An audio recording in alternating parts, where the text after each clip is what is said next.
పెళ్ళిళ్ళు వెళ్తా అంటే కూడా నేను కల్వకుంట్ల కవిత ఉన్నది కదా, కల్వకుంట్ల కవిత విషయంలో కూడా నేను చెప్పిన, అమ్మా 17 ముక్కలైనా పెళ్ళిళ్ళు వెళ్తావు నువ్వు కాకపోయినా సరే కానీ నీది కల్వకుంట్ల రక్తమే కదా, మమ్మల్ని 17 ముక్కలు చేయకుండా చూడు తల్లి, ఏం పని మీద వస్తున్నావు, నీ వెనక నీ జెండా వెనక ఏ రంగు జెండా ఎగిరేది ఉన్నది, నువ్వు మా పెళ్ళిళ్ళు వెళ్తాయితావా లేకపోతే రాజన్న బిడ్డలాగా రాజకీయ బేరం అయిపోతావా ఏంది తల్లి అని చెప్పి క్లియర్గా అడిగిన నేను అలా. కాబట్టి ఏమంటున్నానంటే బెల్లి లలితక్క అనేటామె అంతం లేనటువంటి పాటల వృక్షం ఆమె. ఇప్పుడు బెల్లి లలితక్కని నరికిర్రు, ఇంకొకరు పుట్టుడు ఆపిరా, ఇంకొకరు పుట్టుడు ఆపాలి. నువ్వు బలవంతుడు అనుకున్నప్పుడు ఒకరిని నరికితే బలవంతుడు కాదు, ఇంకొకరిని పుట్టుడు ఆపాలి. ఎట్లా సాధ్యమవుతుంది? బెల్లి లలితక్కని నరికితే సుఖరామ నడిసే పుట్టలే, రేపు సుఖరామ నడిసే చేస్తే ఇంకోటి కొట్టడా? అది ఆగదు, అది అనంతం. కాబట్టి ఏమనంటున్నంటే అప్పుడున్నటువంటి టైంలో తెలంగాణ అనేటువంటి పదం వినబడితే కూడా కొట్టి సాగుకొట్టిరు, నరికి చంపారు, యాక్సిడెంట్లలో చంపారు, రకరకాలుగా చంపారు. కాబట్టి ఆమె త్యాగం తెలంగాణకు అవసరమైంది, ఆమె త్యాగం తెలంగాణలో చాలా ఉన్నతమైంది, ఆమె త్యాగం సుఖరామ నడిసే కావచ్చు ఇంకెవరైనా కావచ్చు ఆ పూటకు ప్రజలకు చెప్పాలి. కాబట్టి ఆమె త్యాగాన్ని రాస్తున్నాం తప్పితే మన అక్షరాలు కావచ్చు, మన పెన్నులు కావచ్చు, మన గొంతులు కావచ్చు, వాళ్ళు చేసినటువంటి త్యాగాలకు వాళ్ళ ప్రాణాలకు వెలకట్టలేనివి. నిజంగా ఎంతో మంది త్యాగాలు ఇచ్చారు, ప్రాణాలు ఇచ్చారు. ఇప్పటివరకు తెలంగాణలో స్వేచ్ఛ వచ్చిందా? ఇప్పటివరకు స్టిల్ ఈ రోజు వరకు అయినా లేదు కదా పెద్దన. అది స్వేచ్ఛ ఉంటే మన ఇద్దరికి ఇంటర్వ్యూ చేయాల్సిన అవసరమే లేదుగా. లేదంటారా? ఎట్లా ఉంటుంది? స్వేచ్ఛ ఉంటే పక్క రాష్ట్ర పొడి వచ్చి ఈడ నేను పీక్తా పొడుస్తాను కూడా ఇక్కడిది అవునా కదా? ఈ రాష్ట్రంలో ఇంకో రాష్ట్ర పొడి వచ్చే సభ పెడుతుందంటే ఇక్కడ ఉన్నటువంటి డిపార్ట్మెంట్కి పర్మిషన్ లేకుండా పెట్టొచ్చా అట్లా పెట్టరు కదా. నిన్న డిప్యూటీ సీఎం ఆయనకు ఒక డిప్యూటీ సీఎం ఇంకో రాష్ట్రానికి పోతుండు సభ పెడుతుంది కంటే ఇక్కడ ఉన్నటువంటి డిపార్ట్మెంట్ అక్కడ ఉండదా? ఎట్లా పెట్టనిచ్చారు మరి?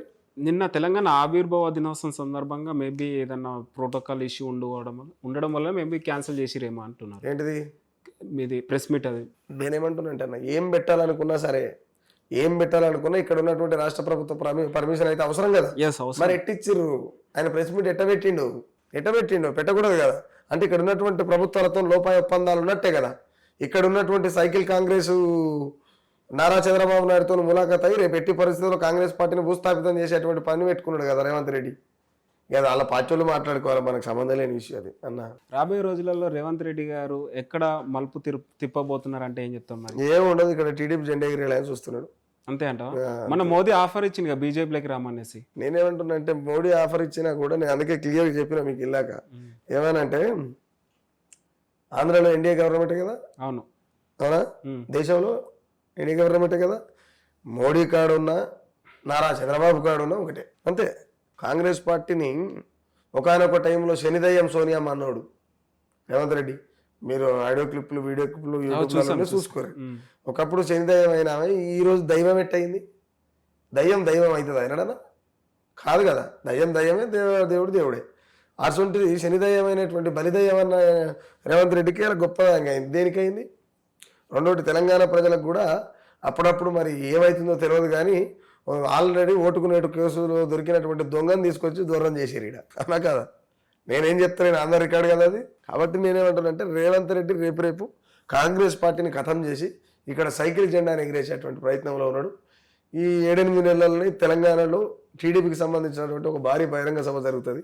ఆ బహిరంగ సభకు యనమల రేవంత్ రెడ్డి అయినటువంటి ప్రస్తుతం తెలంగాణలో ఉన్నటువంటి టీడీపీ సీఎంగా ఆయన పోతాడు ఆడికి ముఖ్య అతిథిగా. ప్రజలు ఏకీభవిస్తారంటారా? ఏకీభవిస్తారా, రేపు పొద్దుగాలు వెళ్ళగొడతారా అనేది అది కాలం నిర్ణయిస్తుంది. సో బెల్లి లలిత గారి గురించి అయినా నిరుద్యోగుల గురించి అయినా ఒక పాట పాడండి. నేనేమంటున్నానంటే బెల్లి లలిత ఆమెను మనం ఎంత వాడిని వాళ్ళ ప్రాణాల కింద ఏమి పదాలు ఎక్కడ వస్తాయి, ఏం ఎక్కడ రావు.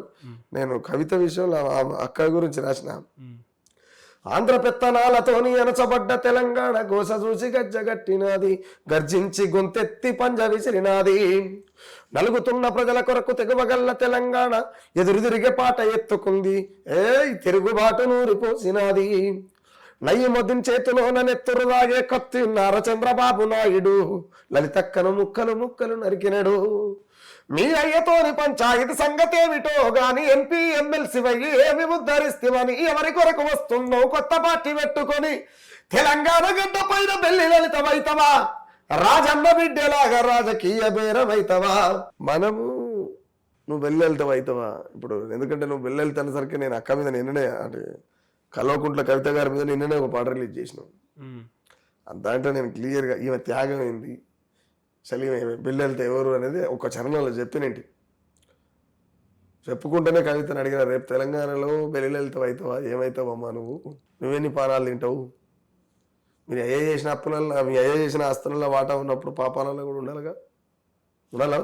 ఇప్పుడు కవిత గారు ఆఫర్ ఇస్తే మీరు ఆ పాటలోకి వెళ్ళే ఛాన్స్ ఉందంటారా మరి? ఆఫర్కి పోతుంది నేను ఏమన్నా లోఫర్ గానే, ఆఫర్లకు పోతుంది నేను ఏమన్నా లోఫర్ నానా? ఇప్పుడు మీరు సుఖారాం నడిసే ఓ మనిషి ఆఫర్లకు పోతుంది, మనం లోఫర్ కాదు.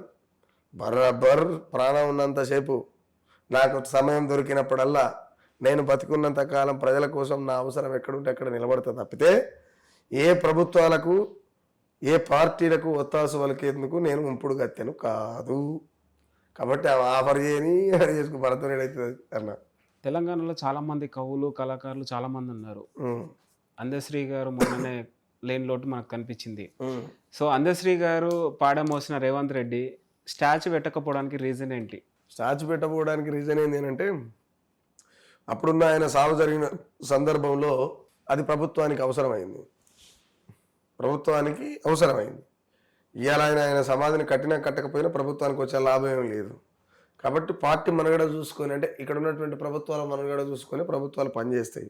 రెండోటి, ఒకవేళ అందశ్రీ ఆంధ్రోడ్ అయి ఉంటే ఎవరికి అలా కట్టునేము, లేదా ఒకవేళ గతంలో టీడీపీ అయి ఉంటేనైనా కట్టునేము. కానీ ఆయన టీడీపీ కాదు, ఆంధ్రోడ్ కాదు, ఏది కాదు. సరే, ఆయన స్థాయిలో ఆయన బతికిండు. ఫైనల్గా ఏం చేసిండు, ఆయన కూడా పోతూ పోతూ పోతూ పోతూ రేవంత్ రెడ్డి ఎంత జోకాలో అంత జోకిండు ఆయన కూడా. సరే, అది వేరే విషయం. కానీ అందశ్రీ మీద, అంటే తెలంగాణ వాళ్ళ మీద ఎలాంటి ప్రేమ ఉండదు ఆయన.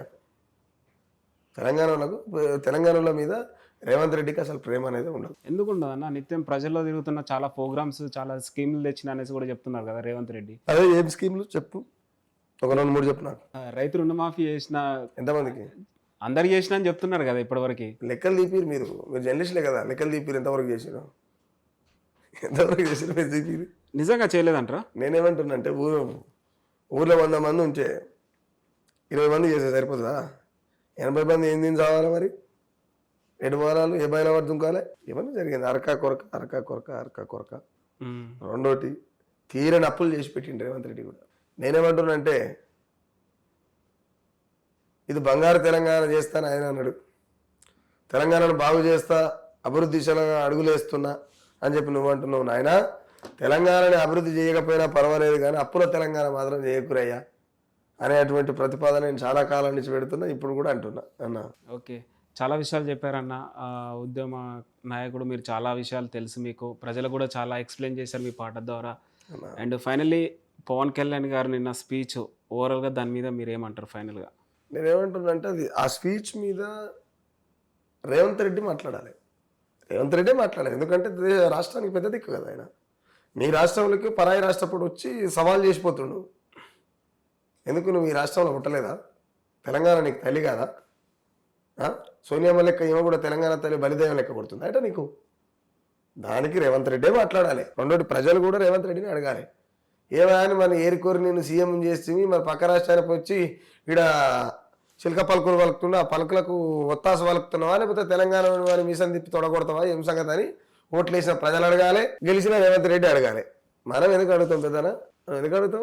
రెండోటి ఏంటంటే, మనం ఈ తెలంగాణ బిడ్డలుగా ఏం అడుగుతాం అని అంటే, అయ్యా నాయన నీ సినిమా డైలాగ్ ఇక్కడ బంద్ చేయి, నీ సినిమాలకు మామూలు బిచ్చం వేస్తే బతికినావు నువ్వు, అవునా?